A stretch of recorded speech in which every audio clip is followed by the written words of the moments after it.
ini tidak menjadi semakin Wakil Ketua DPR Pramono Anung dalam peluncuran bukunya yang berjudul Mahalnya Demokrasi Memudarkan Ideologi di Gedung Parlemen Senayan Jakarta, Selasa 3 Desember mengungkapkan, menyadari mahalnya biaya politik baik bagi calon legislatif atau caleg maupun partai politik dalam setiap pemilu 5 tahunan, maka dengan sendirinya akan mengerus ideologi partai politik karena masyarakat akan makin pragmatis dengan memilih uang.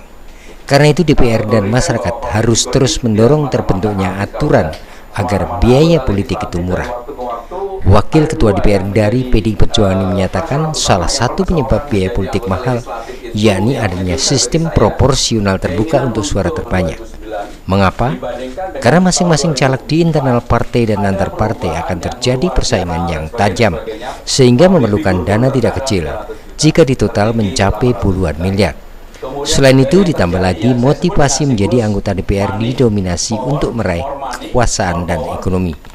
Konsekuensinya, maka wakil rakyat itu tidak seperti yang dibayangkan ketika menjadi aktivis mahasiswa di kampus untuk melahirkan gagasan besar untuk kepentingan bangsa dan negara.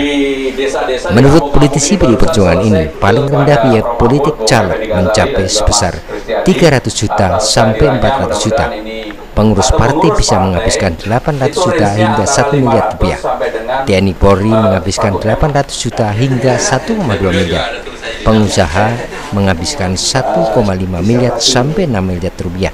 Dan itu di luar ada yang menghabiskan 22 miliar. Bahkan ada yang membiayai konsultan hingga menghabiskan dana sekitar 18 miliar. Inilah yang memperkuat ideologi pasar pragmatis dan terjadi sampai ke daerah-daerah. Sedang konsekuensi lainnya, menurut Pramono, melahirkan politik kemasan, yaitu caleg dituntut merubah dirinya seperti yang diharapkan masyarakat. Maka terjadi perjuangan politik individu dan bukannya partai. Karena itu menurut Pramono perlu ada upaya terencana dan terpadu dari DPR melalui pendekatan agama dan pendidikan agar terwujud internalisasi nilai-nilai kejuangan pada diri politisi. Sanika Sembiring melaporkan.